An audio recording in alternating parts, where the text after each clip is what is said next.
चलिए बच्चों, एक बार आपका फिर से स्वागत है कनावत अकेडमी के यूट्यूब चैनल पर। और हमने पिछली क्लास के अंदर कक्षा 10 विज्ञान के पहले चैप्टर और दूसरे चैप्टर के वन लाइनर क्वेश्चनों को कंप्लीट किया था। आज हमारी इस क्लास के अंदर हम तीसरा चैप्टर धातु एवं अधातु और चौथे चैप्टर के वन लाइन क्वेश्चनों को आज आपसे प्रैक्टिस करने वाले हैं। तो देखते हैं सबसे पहले कुछ वन लाइन फैक्ट्री के जो क्वेश्चन जो हमें ऑब्जेक्टिव क्वेश्चन के लिए, 2 नंबर के क्वेश्चन के लिए और 3 नंबर के क्वेश्चनों का मटेरियल हमसे एग्जाम में कहीं ना कहीं ये पूछा जाता है। तो बहुत इंपॉर्टेंट आपका आज सेशन रहने वाला है। तो सभी लोग जिन लोगों ने अभी तक वीडियो को लाइक नहीं किया है वो लाइक कीजिए, चैनल को सब्सक्राइब कीजिए और बेल आइकन दबा दीजिए और अपने फ्रेंड सर्कल में इन वीडियो के इन क्वेश्चनों का सॉल्यूशन आप सेंड कीजिए।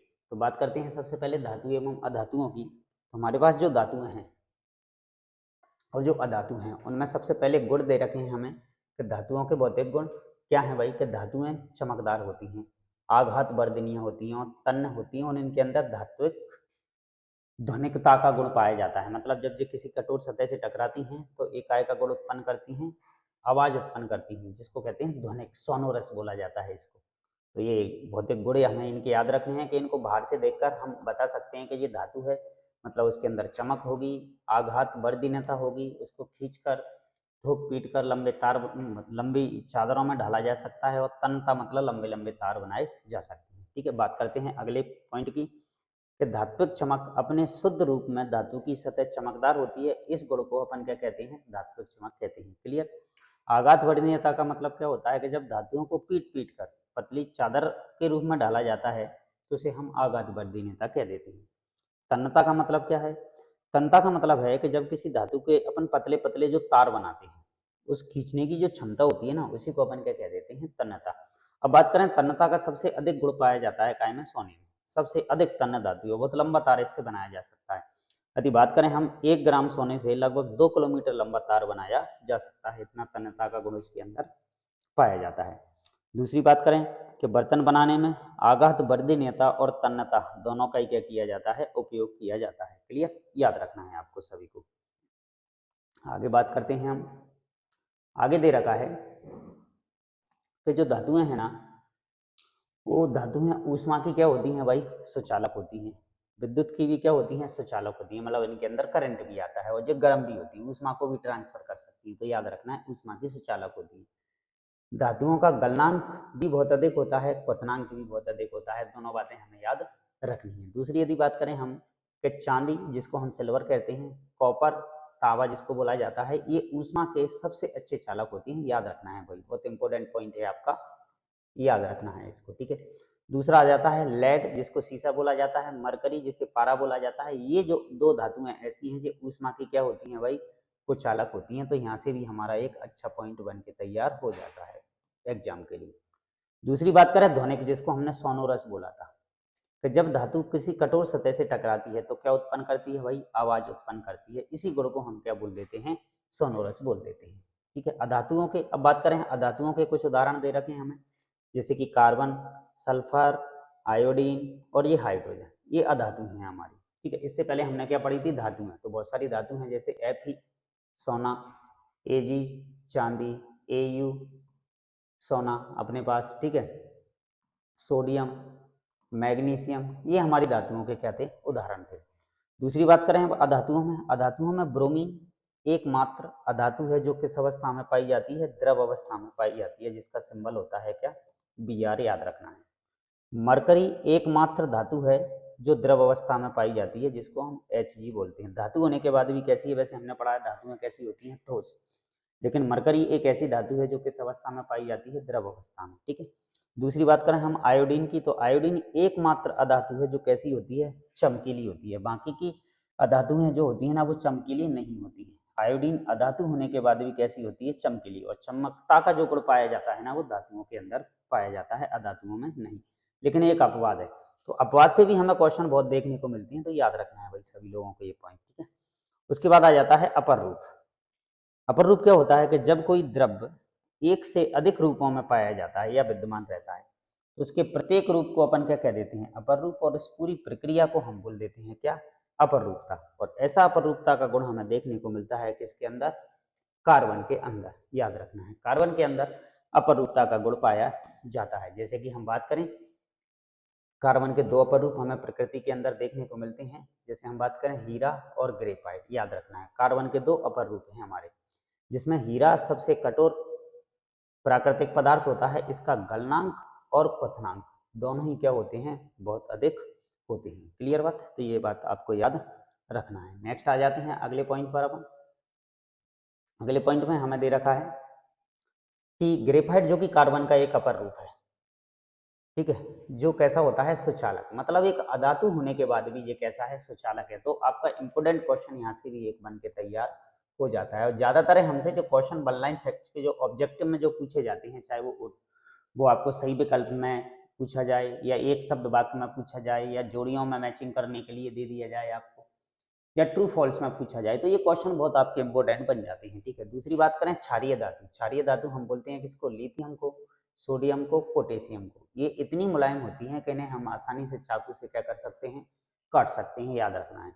धातुओं को वायु में दहन करने पर यानी ऑक्सीजन से जलाने पर धातुओं के क्या बन जाते हैं भाई, ऑक्साइड बनाती हैं भाई। जब भी धातुओं की हम ऑक्सीजन के साथ क्रिया कराएंगे तो ये क्या बनाती हैं, ऑक्साइड। जैसे हम बात करें धातु, इस धातु की हमने ऑक्सीजन के साथ क्रिया करा दी तो धातु का कोई ऑक्साइड बन जाएगा। जैसे कि हमने कॉपर ले लिया, इसकी ऑक्सीजन से क्रिया करा दी तो ये कॉपर ऑक्साइड हमारा बन के तैयार हो गया। बाकी का हमें बैलेंस करके अब क्रिया को दे रखा है। वैसे ही हम बात करें एल्यूमिनियम की, ये एल्यूमिनियम हमें दे रखा है, इस एल्यूमिनियम की हम किसके साथ क्रिया करा रहे हैं, ऑक्सीजन के साथ, तो एल्यूमिनियम का ऑक्साइड बन जाएगा। मतलब हम बात करें कि धातुएं हमेशा जब भी ऑक्सीजन के साथ क्रिया करेंगी तो धातुओं के क्या बनाएंगी, ऑक्साइड बनाएंगी। दूसरी बात करें कि धातुओं के जो ऑक्साइड होते हैं ना, वो प्रकृति में कैसे होते हैं, क्षारीय होते हैं। जो भी ऑक्साइड बनने वाले हैं धातुओं के हमारे पास, उनकी प्रकृति कैसी रहने वाली है, क्षारीय। और क्षारीय हम जानते हैं कि इनका पीएच मान 7 से क्या रहने वाला है भाई, ज्यादा रहने वाला है। क्लियर। कुछ ऑक्साइड धातुओं के ऐसे होते हैं जिन्हें हम उभयधर्मी कहते हैं। उभयधर्मी कहने का मतलब ये है कि ये अम्लीय और क्षारीय दोनों प्रकार का व्यवहार दर्शाती है। मतलब इनके गुण क्षारीय प्रकृति के भी हो सकते हैं और अम्लीय प्रकृति की हो सकते हैं, उन्हें हम क्या देते हैं, उभयधर्मी। ऐसे दो ऑक्साइड हैं, एक तो हमारा एल्यूमिनियम का ऑक्साइड है Al2O3 और एक जिंक का ऑक्साइड है जिसे हम ZnO बोल देते हैं। ठीक है, कुछ धातुओं के ऑक्साइड, धातु ऑक्साइड जल में घुलकर क्या बना देते हैं भाई, क्षार बना देते हैं। तो इनकी बात करते हैं। देखो ये आ जाते हैं हमारे पास कि ये धातुएं कुछ ऐसी हैं जिनको जैसे ही जल के अंदर घोला जाता है ना, तो ये क्या बना लेते हैं भाई, क्षार बना लेते हैं। देखते हैं कौन कौन सी धातुएं ऐसी हैं। जैसे कि सोडियम के ऑक्साइड को घोल दो जल के अंदर तो ये क्या बना लेगा, देखो NaOH क्षार बन जाएगा। पोटेशियम के ऑक्साइड को घोल दो जल के अंदर तो ये भी KOH क्या बना देगा, क्षार। ये दोनों ही क्या है हमारे पास, क्षार, जिनका पीएच मान 7 से क्या होता है, ज्यादा होता है। दूसरी बात करें, हमारे पास सोडियम है, पोटेशियम है, इनको जैसे ही हम वायु में खुला रखते हैं तो ये तेजी से वातावरण में क्या कर लेती हैं, क्रिया और आग पकड़ लेती हैं। याद रखना, मतलब ये बहुत ही ज्यादा क्या होती हैं, क्रियाशील। सोडियम पोटेशियम वायु से क्रिया ना करें, इसलिए हम इनको सुरक्षित रखने के लिए केरोसिन यानी मिट्टी के तेल के अंदर डुबोकर इनको रखते हैं। बात याद रखना है। दूसरी बात करें, सोडियम सबसे अधिक अविक्रियाशील धातु होती है, याद रखना। धातुएं जल से क्रिया करके धातुओं के क्या बनाती हैं भाई, ऑक्साइड व हाइड्रोजन गैस बनाती हैं भाई। जब भी हम धातु की जल के साथ अभिक्रिया कराएंगे तो क्या बनेगा, याद रखना है समीकरण, धातु ऑक्साइड और क्या बनेगा, हाइड्रोजन बनेगा। धातु ऑक्साइड की फिर जल के साथ क्रिया करा दें तो धातु हाइड्राइड बनेगा, हाइड्रोक्साइड धातु का बन जाएगा। देखते हैं जैसे कि पोटेशियम सोडियम की ठंडे जल के साथ क्रिया कैसी होती है, ऊष्माक्षेपी होती है। याद रखना है, ऊष्माक्षेपी अभिक्रिया। बाकी की अभिक्रिया हमें ये नीचे दे रखी है, आपको याद रखना है। बाकी का अभिक्रिया को बैलेंस भी हमें करना होता है, जो कि हमने जब सिलेबस को डिस्कस किया था उस समय पे आपको अभिक्रियाओं को बैलेंस करना हमने बताया था। बाद बाकी की हम बात करते हैं। क्वेश्चन में क्या है, तो ये पोटेशियम दे रखा है, इसकी जल के साथ अभिक्रिया कराओगे तो ये तो बन गया हमारे पास क्या, क्षार, और साथ में बन गई क्या, हाइड्रोजन, और क्या निकल रही है, ऊष्मा। तो ये की ऊष्माक्षेपी अभिक्रिया। सोडियम को ले लो, इसकी भी जल के साथ अभिक्रिया करा दो तो सोडियम हाइड्रोक्साइड एक क्षार बन गया, हाइड्रोजन निकल गई और ऊष्मा बाहर निकलेगी, मतलब ऊष्माक्षेपी अभिक्रिया है।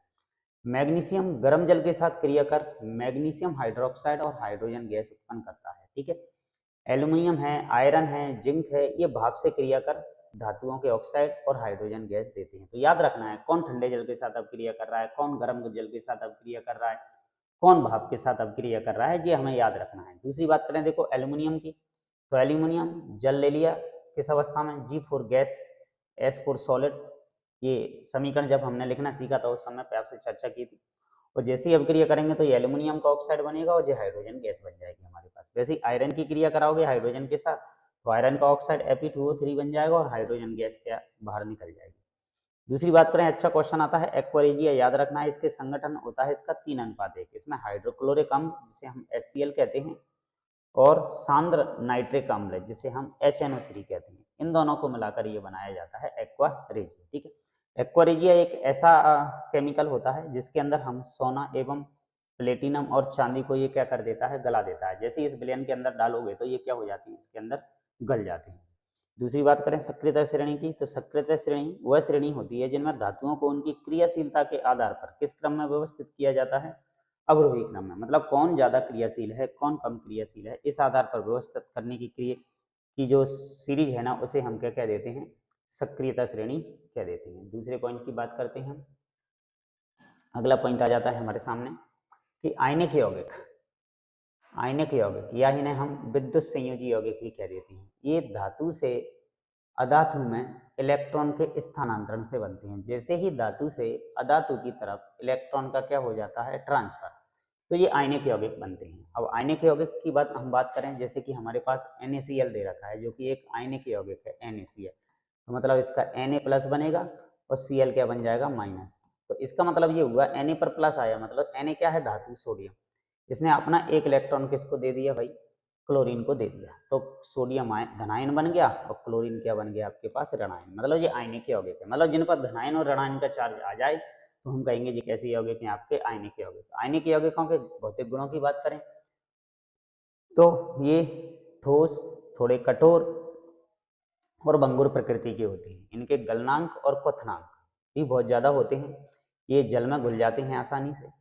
दूसरी बात करें हम, केरोसिन पेट्रोल में अविलेय होते हैं भाई, जो भी हमारे कार्बनिक यौगिक हैं जिन्हें केरोसिन कहो, पेट्रोल कहो, डीजल कहो, उनमें क्या होते हैं, ये अविलेय होते हैं। दूसरी बात करें, ये विद्युत के कैसे होते हैं, चालक होते हैं, करंट फ्लो करते हैं। दूसरी परिभाषाएं आ जाती हैं हमारे पास खनिज की, अयस्क की। तो भाई खनिज क्या होते हैं, देखो पृथ्वी की जो भूपर्पटी वाली सतह है, ऊपर की जो सतह है जिस पर हम रहते हैं, उसमें प्राकृतिक रूप से पाए जाने वाले जो तत्व या यौगिक जो होते हैं उन्हीं को हम क्या कह देते हैं, खनिज कह देते हैं भाई। अयस्क क्या होते हैं फिर, तो धातुओं के खनिज, ऐसे खनिज जिनसे हम लाभकारी अवस्था में धातुओं को आसानी से प्राप्त कर सकते हैं, उन्हें हम क्या कह देते हैं, अयस्क कह देते हैं। जैसे कि अलग अलग धातुओं के अयस्क हमारे पास पाए जाते हैं, ठीक है, ये दे रखे हैं हमें, ठीक है। आगे बात करते हैं भर्जन। भर्जन क्या होता है हमारे पास, देखो भर्जन का मतलब ये होता है कि कोई भी सल्फाइड अयस्क है उसको हम वायु की उपस्थिति में अधिक भाप पर क्या कर दें, गर्म कर दें, तो वो काय में परिवर्तित हो जाता है, ऑक्साइड में परिवर्तित हो जाता है। इस क्रिया को हम कह देते हैं क्या, भर्जन। वायु की अधिक उपस्थिति में हम गर्म करते हैं, भर्जन। दूसरी हम बात करें निस्तापन की,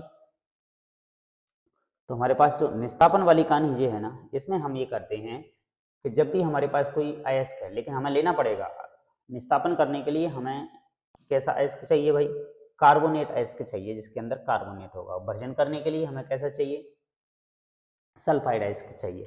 तो इसको हम अयस्क को सीमित वायु में, मतलब कम वायु की उपस्थिति में अधिक ताप पर गर्म करने पर ये ऑक्साइड में परिवर्तित होने की जो क्रिया है ना, उसे हम क्या कह देते हैं, निस्तापन। जैसे कि जिंक सल्फाइड ले लिया, इसकी हमने ऑक्सीजन के साथ क्रिया कराई तो जिंक ऑक्साइड बन गया और सल्फर डाइऑक्साइड बन गई, तो सल्फाइड अयस्क हो गया। इसको तो हम कहेंगे क्या, भर्जन। ये भर्जन हो गया। अब यहाँ ले लिए ZnCO3 जिसको हम कहेंगे जिंक कार्बोनेट, मतलब कार्बोनेट लेना पड़ेगा, तो जिंक ऑक्साइड बन जाएगा और कार्बन डाइऑक्साइड बन के तैयार हो जाएगी। क्लियर। संक्षारण की बात करें तो संक्षारण मतलब सिल्वर को खुली अवस्था में वायु में छोड़ देने पर कुछ दिनों बाद ये क्या हो जाती है, काली पड़ जाती है, मतलब संक्षारित हो जाती है, जंग लग जाती है। कॉपर वायु की उपस्थिति में सतह भूरी हरी हो जाती है भाई, ये भी क्रिया कर लेता है वातावरण में पाई जाने वाली नमी पर। और लोहे को आपने सभी ने देखा होगा कि आर्द्र वायु मतलब नमी में रहने पर इस पर भी भूरे रंग की परत चढ़ जाती है, इसे हम क्या कहते हैं, जंग लगना कहते हैं।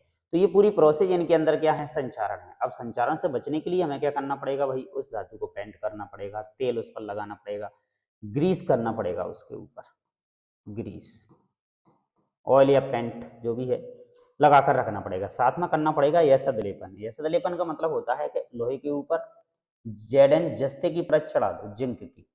लोहा अपना क्या होता है Fe, इसकी परत चढ़ाने की प्रक्रिया को हम क्या कह देते हैं, यसद लेपन कह देते हैं। इससे क्या होता है, लोहा हमारा जंग लगने से क्या हो जाता है, बच जाता है। तो ये तो था हमारा तीसरा चैप्टर। जिसके अंदर हमें धातु अधातुओं से रिलेटेड क्वेश्चन हमें दे रखे थे। एग्जाम में कहीं ना कहीं हमें क्वेश्चन देखने को मिलते हैं। तो आप एक बार इन सभी क्वेश्चनों को एक बार रीड करिए, प्रैक्टिस करिए और आगे बढ़िए।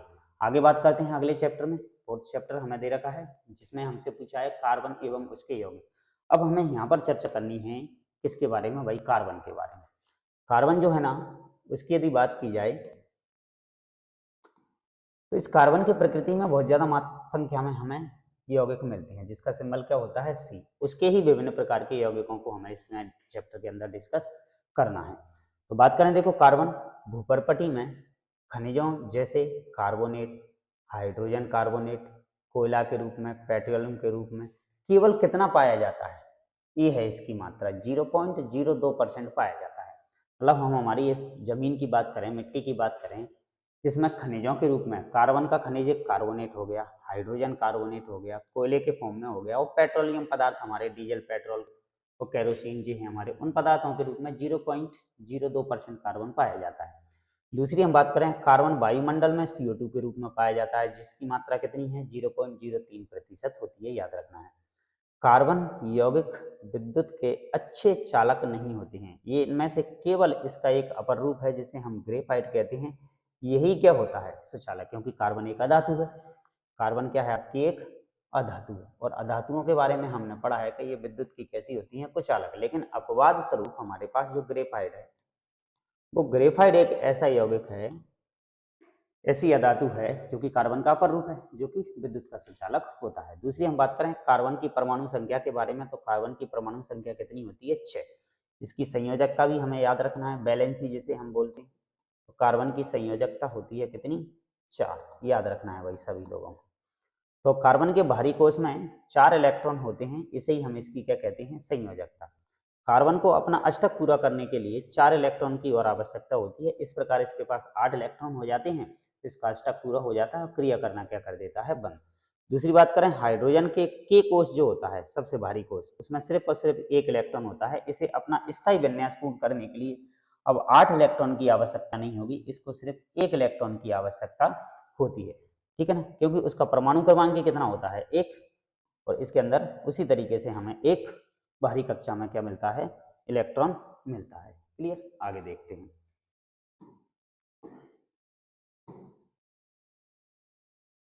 आगे बात करें तो आगे दे रखा है हीलियम। हीलियम का विन्यास प्राप्त कर लेता है। जैसे ही हाइड्रोजन को 1 इलेक्ट्रॉन और मिल जाए तो वो अपने हीलियम का इलेक्ट्रॉनिक विन्यास प्राप्त कर लेता है। ठीक है। ऑक्सीजन का परमाणु क्रमांक 8 होता है। इसके इलेक्ट्रॉनिक विन्यास में के कोश में कितने इलेक्ट्रॉन होते हैं? 2। और एल में कितने होते हैं?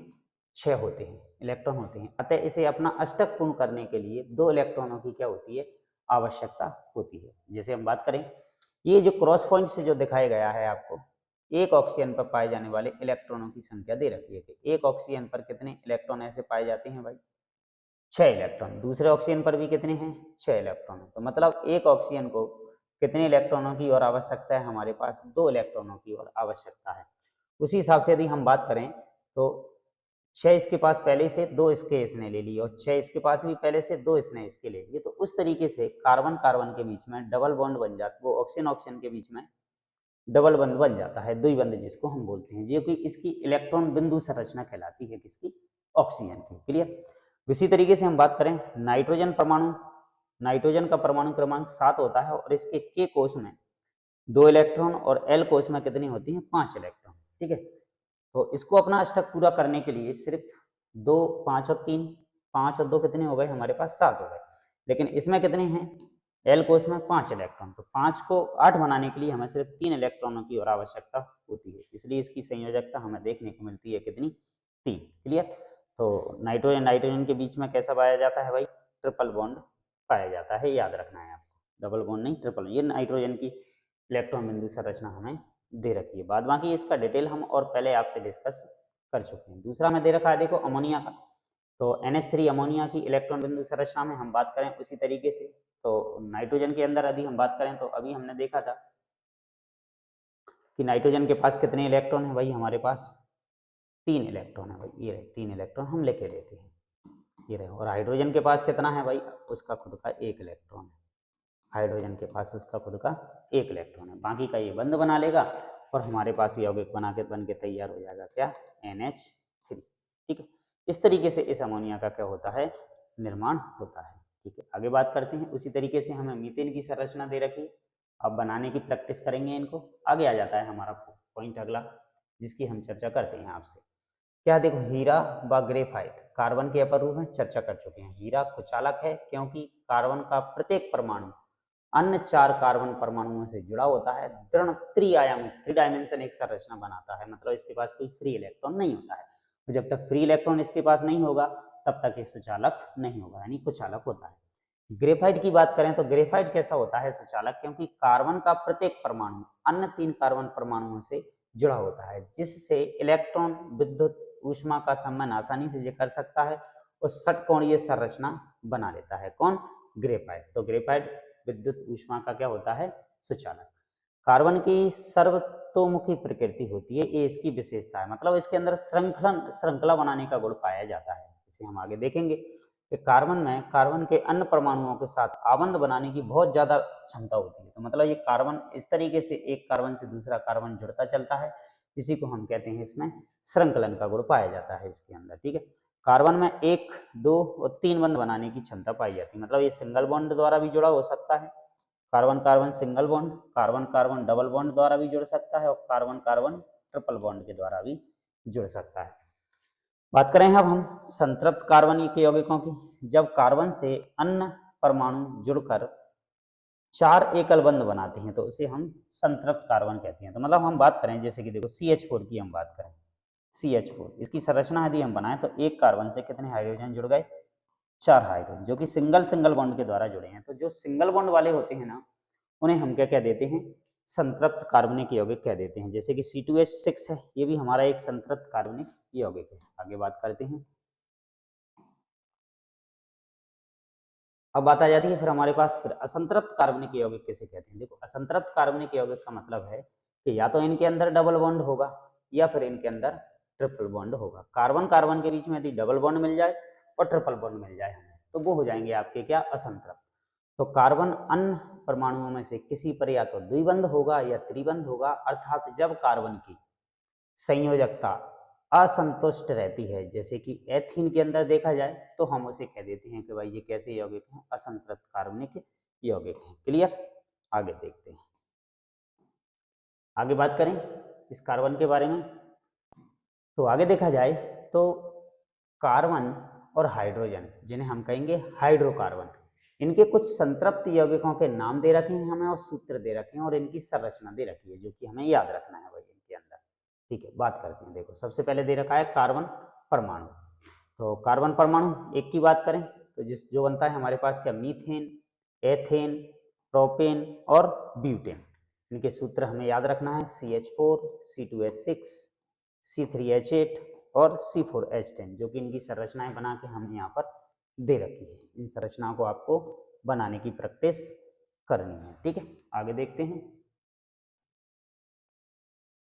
और भी संरचनाएं हमें दे रखी है। उसके बाद आ जाता है हमारे पास प्रकार्यात्मक समूह, या इसको हम क्रियात्मक समूह भी बोल सकते हैं।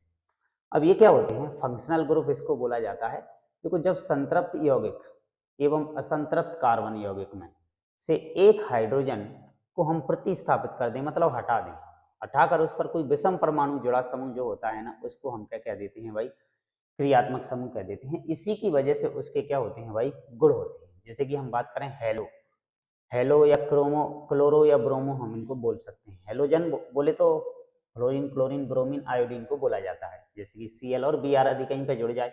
एल्कोहल के लिए क्या जोड़ेंगे भाई, लास्ट में OH जुड़ जाए। एल्डिहाइड के लिए क्या जुड़ेगा भाई, हमारे पास CHO, ये शब्द जुड़ जाएगा। और कीटोन के लिए C डबल बॉन्ड O जुड़ जाएगा हमारे पास। इस तरीके से ये हमारा फंक्शनल ग्रुप यहाँ पे कहलाएगा और CHO ये हमारे पास यहाँ पे कहलाएगा। तो इस तरीके से इनको जोड़कर हम बना सकते हैं। कार्बोक्सिलिक अम्ल की यदि हम बात करें तो इसके अंदर COOH वाली कहानी बन जाती है हमारे पास। ये यदि कहीं पर जुड़ जाए तो हम इनको बोल देते हैं इनके क्रियात्मक समूह। इन्हीं के आधार पर इनकी प्रकृति डिसाइड होती है। उसके बाद आते हैं समजातीय श्रेणी।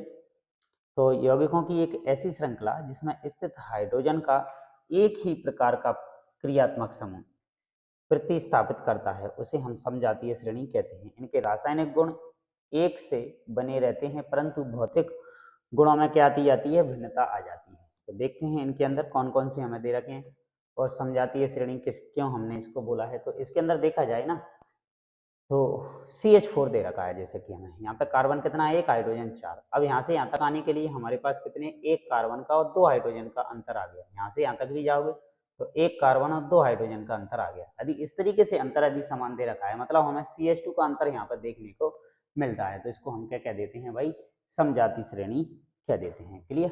तो इस तरीके से हमारी समजातीय श्रेणी बन जाती है। उसके बाद यदि हम बात करें कार्बनिक यौगिकों के नामकरण की, तो कार्बनिक यौगिकों की नाम पद्धति हमें दे रखी है, जैसे कि हेलो एल्केन, ऐसे यौगिक एल्केन हैं, ये इसका सूत्र दे रखा है CnH2n+2। इनके एक हाइड्रोजन को हम हेलोजन, चाहे तो फ्लोरीन से, क्लोरीन से, ब्रोमीन से या आयोडीन से प्रतिस्थापित कर दें तो इनका नाम हेलो एल्केन पड़ जाता है। क्या पड़ जाता है इनका नाम? Halo alkane. ठीक है भाई, देखते हैं हेलो एल्केन इनका नाम पड़ जाता है। तो दूसरा दे रखा है, जैसे कि कार्बन हमें यहाँ पे दे रखे हैं कितने, 1 2 3 4, तो 4 कार्बन को हम क्या बोलेंगे भाई, और एक यहाँ से हम हाइड्रोजन को क्या कर देते हैं, हटा देते हैं भाई। ठीक है, तो 4 कार्बन दे रखे हैं हमें, तो 4 कार्बन को हम क्या बोलते हैं भाई, ब्यूटेन। तो ये क्लोरोब्यूटेन हो जाएगा हमारे पास, क्लोरोप्रोपेन हो जाएगा। इस तरीके से इनके क्या हो जाते हैं भाई, नाम हो जाते हैं। ठीक है, अब OH का नामकरण करना है तो इसके साथ में एल्केन का ई हटाकर ऑल अनुलग्न लगा देते हैं और एल्केनॉल इनका नाम पड़ जाता है। मतलब जिनके साथ OH लगा होगा, OH लगा होगा, तो 1 2 3 कार्बन, 3 कार्बन को हम क्या बोलते हैं, प्रोप, तो प्रोपेनॉल इसका नाम हो जाएगा। मतलब एल्कोहल OH जब भी लगेगा तो उनके लास्ट में हम क्या अनुलग्न लगा देंगे, OL लगा देंगे तो बन जाएगा। ऐसे ही हम एल्डिहाइड की बात करते हैं, इसके नाम लिखने के लिए हम ई अनुलग्न हटाकर ऑल एल लगा दिया जाता है, तो एल्केनल इसका रासायनिक नाम हो जाता है। ठीक है, तो ये रहा हमारे पास, ये बन जाएगा क्या, प्रोपेनल। ठीक है, आगे बात करते हैं। देखो और भी हमें दे रखे हैं कीटोन के नामकरण की भी हम बात करें, इसी तरीके से हमारे पास कीटोन का नामकरण दे रखा है जिसके अंदर वन शब्द लगा दिया जाता है, ऑन, तो एल के नॉन इसका बन जाता है। जी हमें प्रोपेनॉन दे रखा है, तो जिसके लास्ट में ऑन लग गया मतलब वो क्या बन गया, कीटोन बन गया आपका एक। कार्बोक्सिलिक अम्ल के नामकरण की यदि हम बात करें तो इनके में ई को हटाकर एक अम्ल लगा दिया जाता है, तो वो कार्बनिक अम्ल का, कार्बोक्सिलिक अम्ल का नामकरण हो जाता है। जैसे कि हम बात करें, ये हमें दे रखा है तो प्रोपेनोइक अम्ल, तो ये याद रखना है आपको कि किस तरीके से ये बनते हैं। उसके बाद आ जाता है हमारे पास एल्कीन। एल्कीन मतलब हमारे पास कार्बन कार्बन के बीच में कैसा बंध रहने वाला है, डबल बॉन्ड। ठीक है, और यहाँ पर ऑन हटाकर इन अनुलग्न लगा दिया जाता है, तो वो हमारे एल्कीन बन जाते हैं। मतलब सभी के सभी डबल बॉन्ड, मतलब कार्बन कार्बन के बीच में कहीं ना कहीं हमें डबल बॉन्ड मिल जाए तो उसे हम क्या बोल देते हैं, एल्कीन। इसका सूत्र जो होता है वो होता है CnH2n।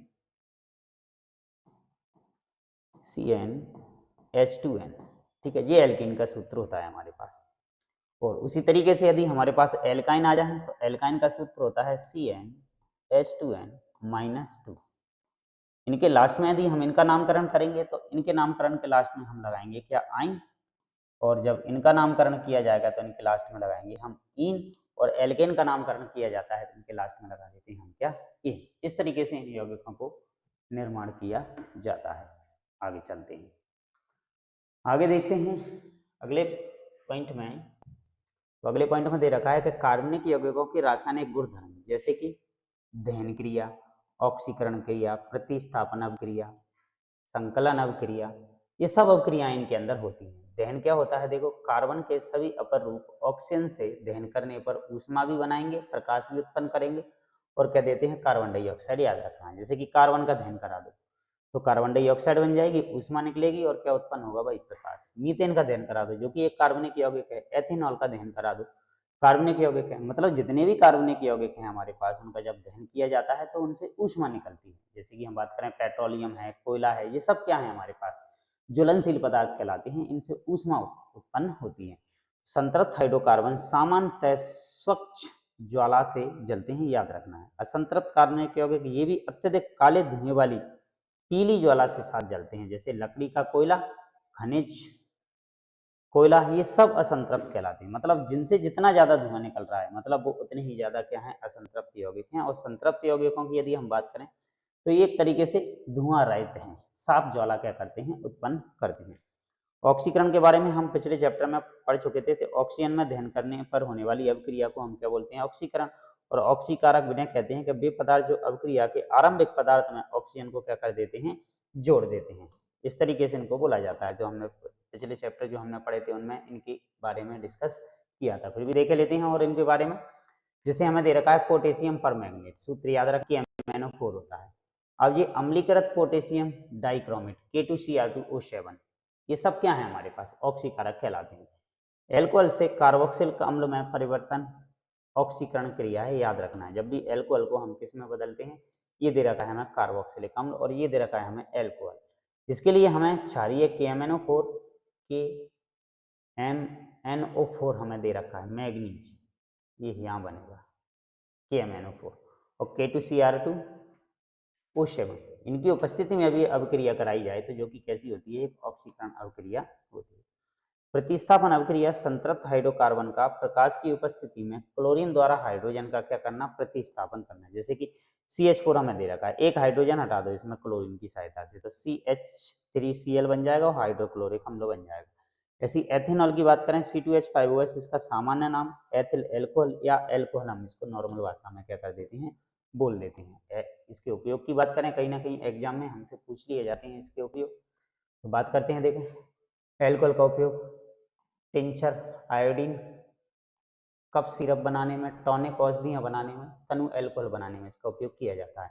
शुद्ध एल्कोहल जिसको हम परिशुद्ध एल्कोहल कहलाते हैं, याद रखना है। अभिक्रिया की बात करें तो सोडियम के साथ यह हाइड्रोजन गैस और लवण देता है। जैसे ही हम इसकी सोडियम के साथ अभिक्रिया कराएं, धातु है जो कि हमारे साथ बहुत ज्यादा अभिक्रिया की, तो ये क्या बनाएगा, सोडियम इथॉक्साइड का निर्माण करता है। असंतृप्त एल्कीन का बनना, देखो दूसरी, यदि हम इस एल्कोहल के साथ H2SO4 की उपस्थिति में 443 केल्विन पर अभिक्रिया कराएं तो ये क्या बना लेता है भाई, आपका असंतृप्त एल्कीन बोलते हैं इसको, क्योंकि डबल बॉन्ड वालों को हम क्या बोला जाता है, एल्कीन बोला जाता है, एल्कीन। तो इसका क्या कर लेता है, निर्माण कर लेता है। दूसरी बात करें कि गन्ने के रस से मोलेसस, जिसे हम सीरा कहते हैं, से एथेनॉल किण्वन द्वारा बनाया जाता है। सभी को मालूम होगा कि गन्ने के रस से क्या बनाया जाता है भाई, सीरा, उससे भी एल्कोहल का निर्माण होता है। दूसरी बात करें आगे हम, आगे देखा जाए तो एथेनॉल को पेट्रोल में मिलाकर हम ईंधन के रूप में भी इसका प्रयोग कर सकते हैं। इसे हम पावर एल्कोहल कहते हैं, याद रखना है, बहुत अच्छा क्वेश्चन। एथेनोइक अम्ल CH3COOH, सामान्य नाम इसका होता है एसिटिक अम्ल, या हम इसको सिरका भी बोल देते हैं। एसिटिक अम्ल का 3 से 4% विलयन हमारा क्या कहलाता है भाई, सिरका कहलाता है, जो कि एक दुर्बल प्रकार का क्या होता है, अम्ल। अब इसकी कुछ अभिक्रियाओं की बात कर लें। कुछ अभिक्रिया हमें दे रखी हैं, जैसे कि एस्टीकरण की अभिक्रिया, याद रखना है कि एल्कोहल और कार्बोक्सिलिक अम्ल आपस में मिलकर क्या बनाते हैं भाई, एस्टर बनाते हैं। इस अभिक्रिया को हम क्या कह देते हैं, एस्टीकरण कह देते हैं। जैसे कि ये तो रहा हमारे पास एथेनोइक अम्ल और ये रहा हमारे पास एल्कोहल, इन दोनों की अभिक्रियाएं कराई जाएंगी तो हमारे पास क्या बन जाएगा भाई, एस्टर बन जाएगा, याद रखना है। एस्टर के उपयोग की बात करें तो देखो इत्र बनाने में, सुगंधित पदार्थ सेंट बनाने में इसका उपयोग किया जाता है। दूसरी अभिक्रिया हमसे एग्जाम में कहीं ना कहीं पूछी जाती है, सावनीकरण किसे कहते हैं भाई, सावनीकरण। तो सावनीकरण का मतलब क्या है, देखो कि जब क्षार, जिसको हम बोलेंगे सोडियम हाइड्रोक्साइड, एस्टर से क्रिया करके पुनः फिर से एल्कोहल बना दिया और सोडियम के लवण बनाते हैं, तो इस अभिक्रिया को हम क्या कह देते हैं, सावनीकरण कह देते हैं। देखो क्षार के साथ भी दे रखी है हमारे पास, आप याद रख सकते हो। और भी अभिक्रिया हमें दे रखी हैं, याद रखना है आपको। जैसे कि कार्बोनेट हाइड्रोजन कार्बोनेट से क्रिया करके एथिनोइक अम्ल CO2 बनता है और H2O बनते हैं और साथ में क्या बनता है, लवण बन के तैयार हो जाता है। अब हम बात करें साबुन की, तो ये साबुन क्या है भाई, ये लंबी श्रृंखला वाले क्या है, कार्बोक्सिलिक अम्लों के सोडियम और पोटेशियम के क्या होते हैं, लवण होते हैं। साबुन का आयनिक भाग होता है ना, वही जल के साथ क्या करता है, क्रिया, और साबुन का कार्बन श्रृंखला वाला जो भाग होता है ना, वो किससे क्रिया करता है, तेल से। ये दोनों आपस में क्रिया करते हैं। जैसे इनको पानी के अंदर खंगाला जाता है तो गंदगी क्या हो जाती है, साफ हो जाती है। ठीक है, इस तरीके से ये साबुन जो होते हैं ना, वो कपड़ों को क्या कर देते हैं, साफ। उनसे क्वेश्चन पूछा जाता है कि साबुन किस प्रकार कपड़ों को साफ करते हैं, साबुन की सफाई प्रक्रिया क्या होती है। दोनों प्रकार की क्रिया से मिसेल नाम की एक संरचना बनती है और इनको पानी में इमल्सन बनाता है और कपड़े क्या हो जाते हैं भाई, साफ हो जाते हैं। कार्बन एक सर्वतोन्मुखी तत्व है जो सभी जीवों में एवं हमारे शरीर में कहीं ना कहीं उपयोगी होता है। हमारे शरीर का मेन जो आधार है ना, वो किससे मिलकर बना हुआ है भाई, कार्बन से ही मिलकर बना हुआ है। कार्बन की चतुसंयोजकता 4 होती है, श्रृंखलन प्रकृति पाई जाती है, इस कारण इसके प्रकृति में बहुत ज्यादा मात्रा में हमें यौगिक देखने को मिलते हैं। दूसरी बात करें, अपने अपने बाहरी कोश को पूर्ण रूप से भरने के लिए दो परमाणुओं के बीच इलेक्ट्रॉन की जो साझेदारी होती है ना, तो उसकी वजह से बनता है सहसंयोजक बंध। याद रखना है, इसकी परिभाषा हमसे पूछी जाती है। कार्बन अपने या दूसरे तत्वों जैसे कि हाइड्रोजन है, ऑक्सीजन है, सल्फर है, नाइट्रोजन है, क्लोरीन है, इनके साथ सहसंयोजी आबंध बनाता है या बंध बनाता है, बात एक ही। ठीक है। कार्बन ऐसे यौगिक भी बनाता है जिसमें कार्बन परमाणुओं के बीच या तो द्विबंध होगा या फिर त्रिबंध होगा।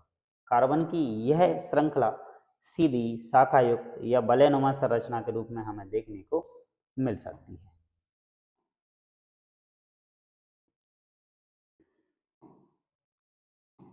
आगे देखते हैं।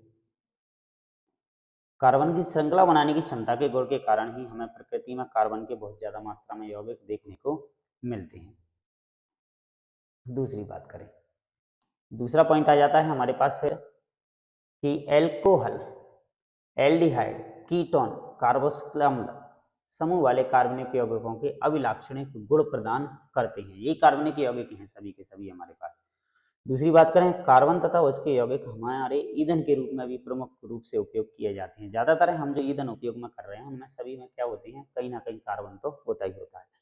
कार्बनिक यौगिक एथेनॉल है, एथेनोइक अम्ल है, हमारे दैनिक जीवन में भी काफी इनका महत्व होता है।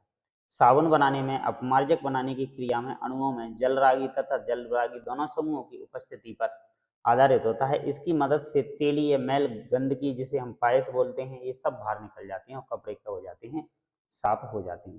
तो इस तरीके से हमें ये क्वेश्चन दे रखे थे किसने, 4th चैप्टर के। आगे हम बात करते हैं 5th चैप्टर की। 5th चैप्टर की यदि हम बात करें तो इसके अंदर हमारे पास आ जाता है बायो वाला पोर्शन। अभी तक जो केमिस्ट्री वाला पोर्शन हमारा चल रहा था जिसमें हमें दे रखा है क्या, जैव प्रक्रम।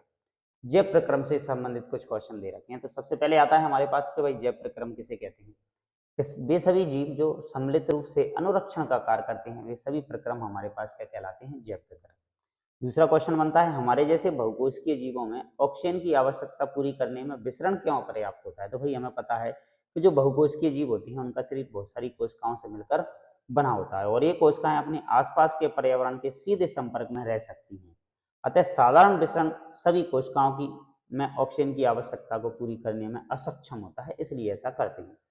दूसरा आता है एंजाइम किसे कहते हैं, कि भाई जीवों में कुछ जटिल पदार्थों को सरल पदार्थों में विखंडन करने के लिए कुछ जैव उत्प्रेरकों का उपयोग किया जाता है, जिन्हें हम क्या कह देते हैं भाई, एंजाइम कह देते हैं। बहुत ज्यादा जटिल अभिक्रियाएं जो होती है ना, उनको सरल अभिक्रियाओं में तोड़ने के लिए कुछ रासायनिक पदार्थों का उपयोग किया जाता है, जिन्हें हम क्या कह देते हैं, एंजाइम। दूसरा क्वेश्चन बनता है हमारे पास कि विषम पोषी जीव उत्तर जीविता के लिए प्रत्यक्ष या परोक्ष रूप से किस पर आश्रित होते हैं। तो भाई देखो, हमें मालूम है कि विषम पोषी जीव किसी ना किसी वजह से किसी दूसरे जीव पर आश्रित रहते हैं। विषम पोषी जीव के उदाहरण हैं जैसे कि जंतु हैं, कवक हैं, ये अपना भोजन दूसरे जीव जंतु से क्या करते हैं, प्राप्त करते हैं। तो इसलिए हम इन्हें क्या कह देते हैं, विषम पोषी। तो विषम पोषी जो जीव है ना, वो स्वपोषी जीवों पर आश्रित रहते हैं। और स्वपोषी जीवों की यदि हम बात करें, जैसे कि पेड़ पौधे, हरे पौधे जो है ना, वो हमारे पास स्वपोषी कहलाते हैं, क्योंकि ये अपना भोजन स्वयं बना लेते हैं। किस क्रिया के द्वारा, प्रकाश संश्लेषण की क्रिया के द्वारा। तो अगला क्वेश्चन है हमारा, प्रकाश संश्लेषण की क्रिया का समीकरण देखिए भाई। तो ये दे रखा है, देखो, कार्बन डाइऑक्साइड, जल और क्लोरोफिल, सूर्य का प्रकाश आपस में क्रिया करेंगे तो ये बनेगा हमारा ग्लूकोज, ये ऑक्सीजन और ये जल का निर्माण होता है। ठीक है, तो याद रखना है, बाकी की अभिक्रिया को बैलेंस किया गया है यहाँ पे। आगे बात करते हैं कि प्रकाश संश्लेषण प्रक्रम में कौन कौन सी घटनाएं सम्मिलित होती हैं। देखो, सबसे पहले हम बात करें तो देखो, इसमें क्लोरोफिल जो कि हरे रंग का वर्णक होता है, जिसकी वजह से पत्तियां कैसी होती हैं, हरी। इसके द्वारा प्रकाश ऊर्जा को क्या किया जाता है भाई, अवशोषित। तो सबसे पहले इस क्लोरोफिल के द्वारा सूर्य के प्रकाश को क्या किया जाता है, अवशोषित। अब प्रकाश ऊर्जा को फिर रासायनिक ऊर्जा में रूपांतरित करना और जल के अणुओं को हाइड्रोजन तथा ऑक्सीजन में अपघटन करना दूसरा काम होता है। फिर आता है कार्बन डाइऑक्साइड का कार्बोहाइड्रेट में अपचयन हो जाता है, मतलब कार्बन डाइऑक्साइड से बन जाता है हमारा क्या, ग्लूकोज यानी कार्बोहाइड्रेट। ये पूरी प्रकाश संश्लेषण की प्रक्रिया हमारी होती है। बात करें देखो प्रकाश संश्लेषण के लिए, तो प्रकाश संश्लेषण के लिए आवश्यक कच्ची सामग्री पौधे कहाँ से प्राप्त करते हैं। तो भाई देखो, कार्बन डाइऑक्साइड तो मिल रही है इनको काय से, वायुमंडल से। पानी मिल जाएगा कहाँ से, मिट्टी से। और ऊर्जा मिल जाएगी सूर्य के प्रकाश से। और क्लोरोफिल पौधों की हरी पत्तियों के अंदर पाया जाता है हरे रंग का वर्ण। तो इस तरीके से पेड़ पौधों के अंदर ये प्रक्रिया होती है, वो क्या होती है, कंप्लीट। अगला क्वेश्चन आता है, देखो हमारे पास फिर क्या कि हमारे शरीर में भोजन से व्युत्पन्न ऊर्जा को किस रूप में संचित किया जाता है, ये बात भी हमें याद रखनी है। तो देखते हैं, तो हमारे शरीर में जो भोजन है, हम जो भोजन ग्रहण कर रहे हैं उसका स्टोर हमारे शरीर के अंदर होता है किस रूप में, ग्लाइकोजन के रूप में। ठीक है, पत्ती की सतह पर पाए जाने वाले छिद्रों को हम किस नाम से जानते हैं भाई? इन्हें तो हम रंध्र कहते हैं, रंध्र बोले तो हम इनको स्टोमेटा बोलते हैं, स्टोमेटा इनको बोला जाता है। कार्य की बात करें तो ये क्या है भाई? प्रकाश संश्लेषण के लिए गैसों का आदान प्रदान करते हैं। ये रंध्र जड़ एवं तने पर भी कभी कभी पाए जाते हैं। दूसरा, ये बाष्पोत्सर्जन में भी क्या होती हैं? सहायक। रंध्र के यदि चित्र की यदि हम बात करें तो ये हमें रंध्रों का, पत्तियों को यदि सूक्ष्मदर्शी से देखा जाए तो कुछ ऐसी छोटी छोटी संरचनाएं हमें देखने को मिलती हैं जिनके अंदर रक्षक कोशिकाएं पाई जाती हैं। यहाँ कुछ छेद होते हैं ये, ठीक है, इन्हें हम रंध्र कहते हैं। ये हमारे पास क्या है? बंद रंध्र, जिसका जो रंध्र वाला भाग है ना, ये बंद हो गया। इन्हें रक्षक कोशिकाएं, इसके अंदर गार्ड सेल जिनको बोला जाता है, ये भी पाई जाती हैं। ये हमारा चित्र काय का खुला रंध्र, ओपन स्टोमेटा, क्लोज स्टोमेटा कहलाते हैं हमारे पास। रंध्र में रक्षक कोशिकाओं की संख्या कितनी होती है, ये बातें भी हमें याद रखनी है। संख्या याद रखनी है हमें कि स्टोमेटा के अंदर कितनी गार्ड सेल या रक्षक कोशिकाएं पाई जाती हैं। तो एक रंध्र में के दोनों ओर 2 रक्षक कोशिकाएं पाई जाती हैं। रक्षक कोशिकाओं की भीतरी भित्ति मोटी और भारी भित्ति कैसी होती है भाई? पतली होती है। वे जीव जो अपने पोषण के लिए प्रत्यक्ष या अप्रत्यक्ष रूप से पौधे या स्वपोषी पर निर्भर रहते हैं, उन्हें हम क्या कहते हैं भाई? तो विषमपोषी कहते हैं भाई, जो अपना भोजन किससे? स्वपोषी जीवों से प्राप्त करते हैं। दूसरा है कि वे जीव जो CO2, वायुमंडल या भार एवं जल ग्रहण करके क्लोरोफिल और सौर प्रकाश की उपस्थिति में प्रकाश संश्लेषण की क्रिया द्वारा अपना भोजन बनाते हैं, उन्हें हम क्या कहते हैं भाई? तो इन्हें हम स्वपोषी कहते हैं। जैसे कि हमारे सभी के सभी हरे पेड़ पौधे इसके अंदर आ जाते हैं। पौधों में रंध्र कब बंद हो जाते हैं भाई? तो जब प्रकाश संश्लेषण के लिए CO2 की आवश्यकता नहीं होती, तब पौधा इन छिद्रों को क्या कर लेता है भाई? बंद कर लेता है। ठीक है, पौधों में रंध्र खुलने में रक्षक कोशिकाओं का कार्य है भाई। तो देखो, रक्षक कोशिकाएं जो है ना, जो 2 पाई जाती हैं, जब जल अंदर इनके आ जाता है तो ये क्या हो जाती हैं? फूल जाती हैं, और फूल के रंध्र क्या हो जाते हैं? बंद। और जल जैसे ही बाहर निकल जाता है इनसे, तो रंध्र क्या हो जाती हैं भाई? बंद हो जाती हैं। ये पूरी प्रोसेस है। तो मतलब रंध्रों का खुलना और बंद होना उनके अंदर जल के प्रवेश करने पर क्या करता है? निर्भर करता है। आगे के क्वेश्चन की बात करें तो देखो, पौधों में रंध्र कैसे बंद होते हैं? देखो, तो जब रक्षक कोशिकाएं सिकुड़ जाती हैं, मतलब रंध्र क्या हो जाते हैं? बंद हो जाते हैं। पौधे वायुमंडलीय नाइट्रोजन को किस रूप में ग्रहण करते हैं? याद रखना है, ये नाइट्रेट के रूप में पौधे वायुमंडल की नाइट्रोजन को ग्रहण करते हैं। डायरेक्ट सीधी गैस को नहीं ले सकते हैं। विषमपोषी जीवों के नाम लिखिए भाई, जैसे कि फफूंद है, ईस्ट है, मशरूम है, ये सब क्या कहलाते हैं? हमारे विषमपोषी कहलाते हैं।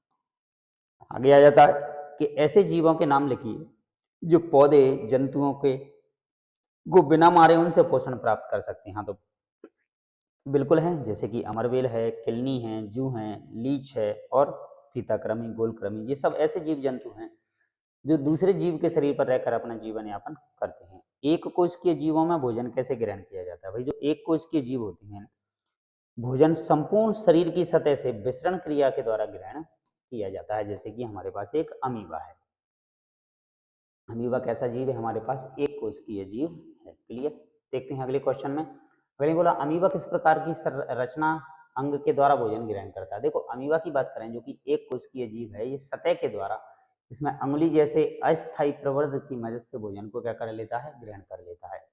अमीबा में कूटपाद का क्या कार्य है भाई? अमीबा में कूटपाद चलने के लिए, भोजन ग्रहण करने का कार्य करते हैं।